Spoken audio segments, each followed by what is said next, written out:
gave great feedback to your team member last week. It was very specific, it was constructive, and it was very thoughtful. And absolutely nothing changed. Here's what you missed. Most new leader thinks feedback fails because of what they say. Well, it's completely wrong. It fails because of when they say it.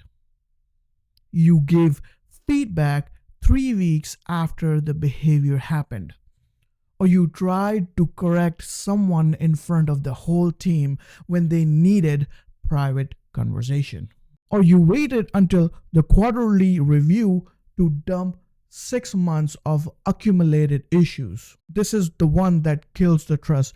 You gave feedback while your team member was already stressed and overwhelmed. Your content was perfect. Your timing just destroyed it. Here's what the research shows. Delay feedback reduces behavior change by up to 70%. 70%.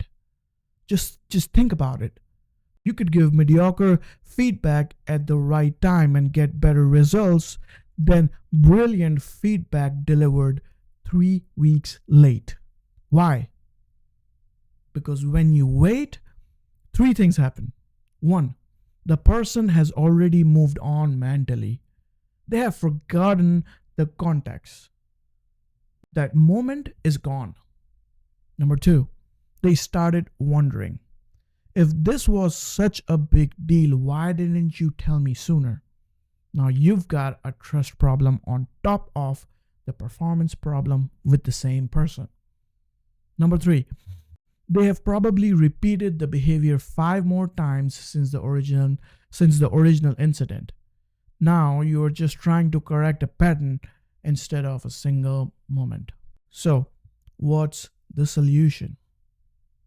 The solution is the 48-hour rule. And here's how it works.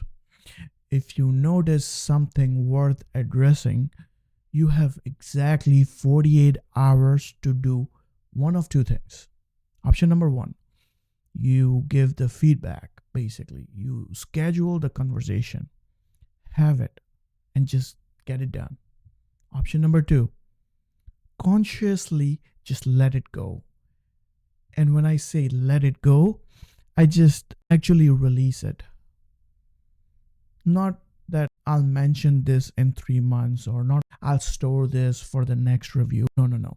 You release it forever. Because after 48 hours, feedback became stale. The context has faded all the way. The person has moved on. And delivering it late makes it feels like you've been silently judging them for weeks. And that's the poison for trust. Let me tell you this, the 48-hour rule is just the foundation. You also need to know the feedback timing metrics. Question number 1, immediate or delayed? So basically giving feedback immediately or wait. So you're going to have to give the feedback within an hour if it's a safety issue, if it's affecting other people right now. The person genuinely doesn't realize the impact, right? And then wait 4 to 24 hours if emotions are high.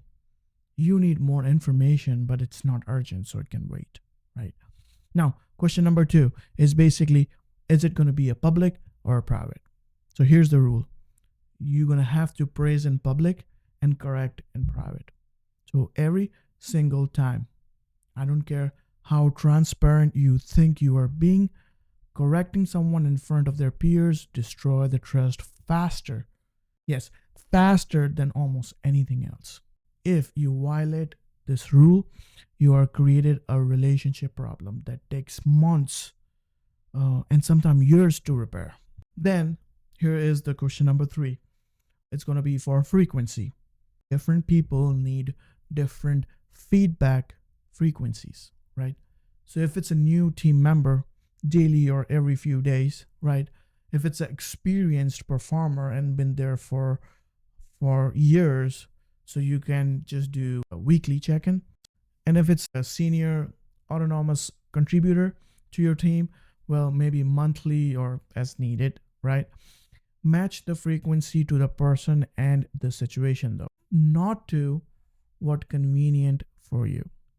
Here's your challenge for this week. Well, step number 1, what I want you to do is notice something worth addressing. Start the 48-hour countdown. You've got 2 days to either schedule that conversation or consciously release it from your mind. Step number 2, before every feedback conversation, ask yourself these 3 questions. Is this the right time? Are we both calm and focused? Is this private?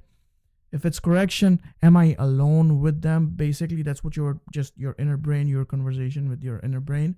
And then last but not the least, is this timely? Am I within my 48 hours window? If the answer to any of those is no, then reschedule the conversation.